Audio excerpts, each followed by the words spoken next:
What is up, guys, and welcome to another video. Now, this is not a good one. 117 to 100, the Knicks lost. I'm going to talk about my notes. I'm going to go over them. So, Jaden McDaniels was the senior. Jaden McDaniels now guarding Jalen Brunson coming at the game. He gets injured. So, in my mind, I'm like, this is going to be an easy win. Because Jaden McDaniels, let me give him a shout. He's an amazing defender, very long. His arms are long. Can really guard. And his plan was to guard Brunson.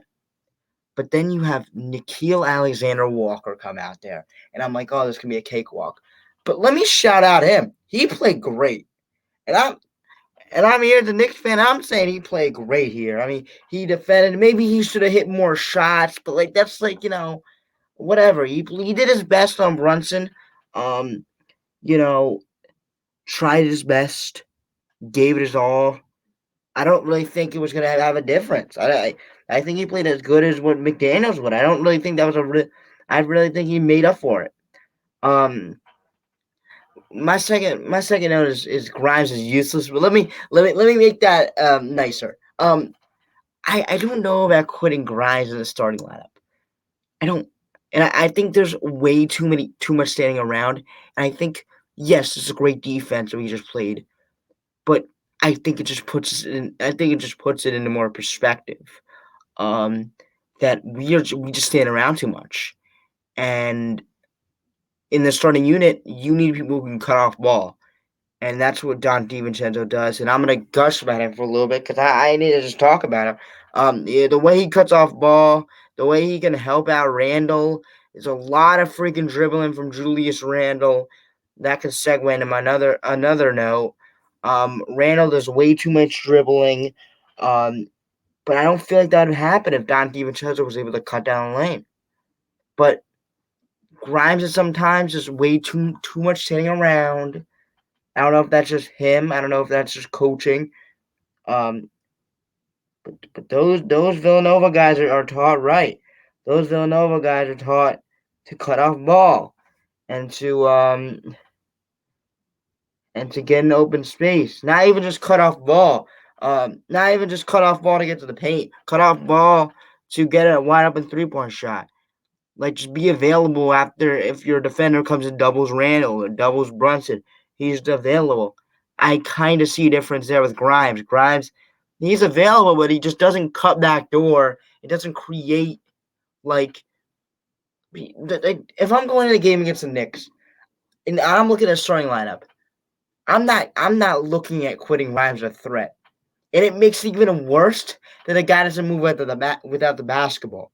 So you're just like letting him just sit in the corner, which if he's not hitting shots, then he's doing nothing. The guy can't guard Anthony Edwards. I have no idea why you put RJ on Anthony Edwards. It makes no sense, Dips. I understand how good of a defender you think Quentin Grimes is, but he's not that good at defense. I'm gonna tell you that. Yes, he only gave it 4 points in the first half. You'll definitely hang on that one. You'll hang on that by a thread. But was he really attacking? I don't know. Was he even trying? I think he just got to his spots. He just flipped the switch. That's what superstars do. That's what stars do. Flip the switch. Got on it. RJ needs to get his groove back. RJ Barrett, I don't know. I see a lot of stuff when I've been on social media about Thibs substitutions. I don't know why I'm not catching it about Thibs substitutions of RJ, but I've heard they're terrible.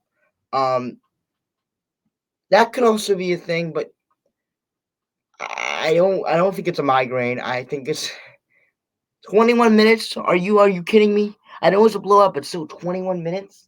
Not even like play like him a little bit more to get his groove back. I don't know. But yeah, let me, because I love this guy, man. Everybody hates on this guy, Rudy Gobert. His rim presence is great to watch. It's great to watch this Timberwolves team be led by him. And you know what? Let me gush about this Timberwolves team. It's not even just Rudy Gobert and Jaden McDaniels and Nikhil Alexander Walker. Those are not just three players. It's a whole team defense. Mike Conley, like Like it's the whole Anthony Edwards taking a step on the defensive end. It's just a great team defensive team, and you're just mixing it in with good defensive players. You look at the Magic; they are a great defensive team, but you mix it in with defensive stars of Jonathan Isaac. Like that's kind of the mold that the Timberwolves are trying to use. Not like they do only Orlando Magic. I don't know. They're probably the same, in my opinion, on how they can get it done. Yo, don't take it as a defense. Don't take it as offensive Timberwolves because the Magic are a amazing defensive team. They locked up Tyrese Halliburton. They locked up the Pacers like a few nights ago and just shut them out. But yeah, Jonathan Isaac is also an offensive monster. But that's not neither here nor there. Mitch did battle. I've heard that their stats where Rudy Gobert is like kind of like the Mitch. I'm not gonna say stopper, but gives Mitch the most like the problem. Give Mitch the most problems. And I would understand that because the guy is a ferocious rebounder, a ferocious defender. Um, that's just what he does. But I think Mitch battled pretty well.